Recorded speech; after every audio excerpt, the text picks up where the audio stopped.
Yes, Akshata? This, how can the clay move by itself? Okay, right. You like to see this video? Yes, Where you find it? in YouTube. Okay, why do you like this video? Because it's so magical, the clay move by itself. Okay, this is what we call animation. And to be specific, this is claymation.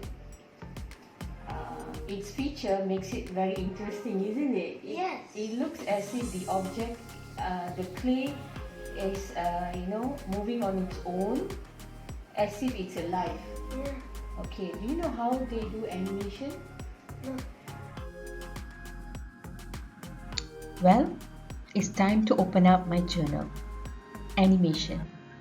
Something that sparked my daughter's curiosity, and how a clay can move on its own has created the need for me to explain animation and the process.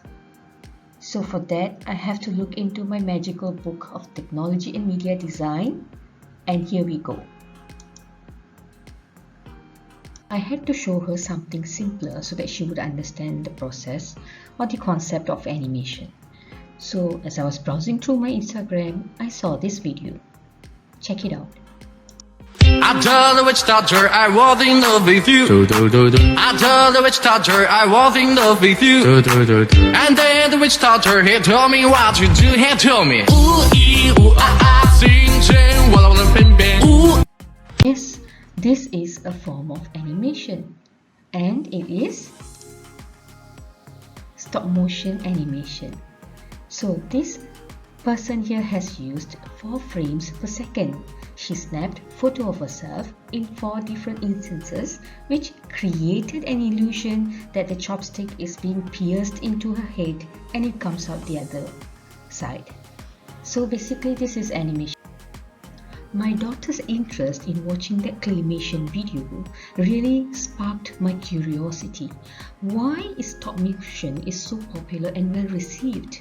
As I was browsing through the internet, I found this a very short blog response where the writer said her daughter, a 7-year-old kid, learned about stop motion and instantly got addicted and started making her own stop motion animation. Well, that gives me the answer. It's simpler and easier to create, right? So can we create our stop motion animation?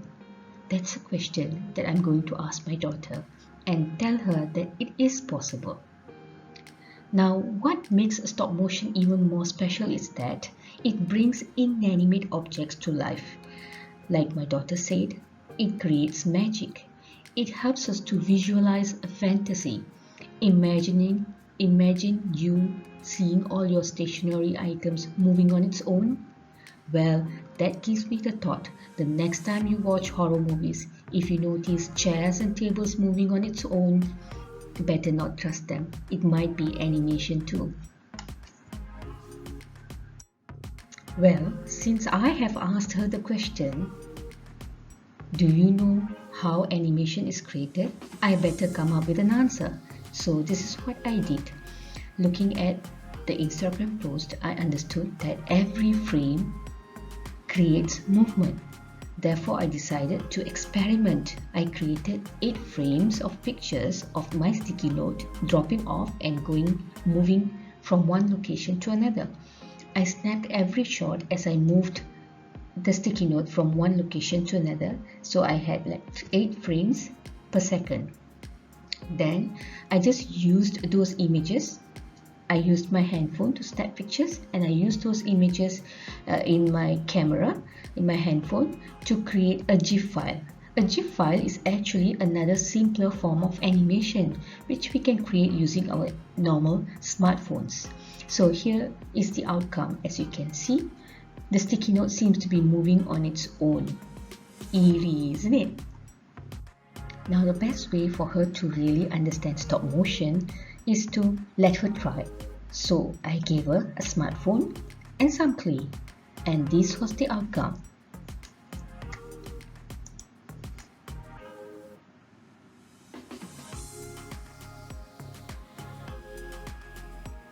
Not bad, isn't it? So, to reflect on this, why was she very much interested in watching stop motion? Her answer was that it was magical. Now, technically speaking, stop motion is very much popular because of its simple and primitive techniques. It's easier to actually create animation using objects that's real compared to 2D or 3D animation, where you have to design, you have to draw manually, or you have to use computer graphics to design your animation.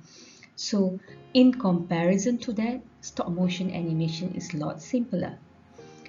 Second point is that it's inexpensive execution. Yeah, in order to create a stop motion, you have to set up your prop. Once you have set up your prop, you can just reuse the background for different scenes.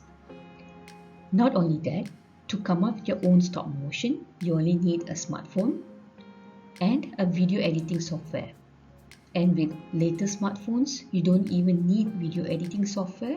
You can create or come up with a simple GIF file using your own smartphone.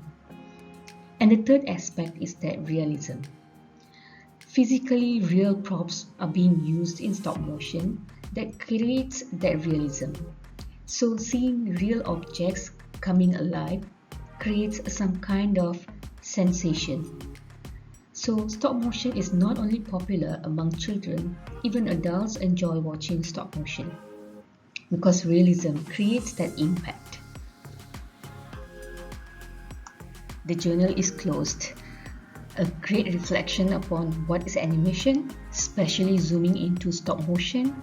It definitely helped me to explain to my daughter what is stop motion, and it gave her that interest in stop motion, and she can start creating her own stop motion as well.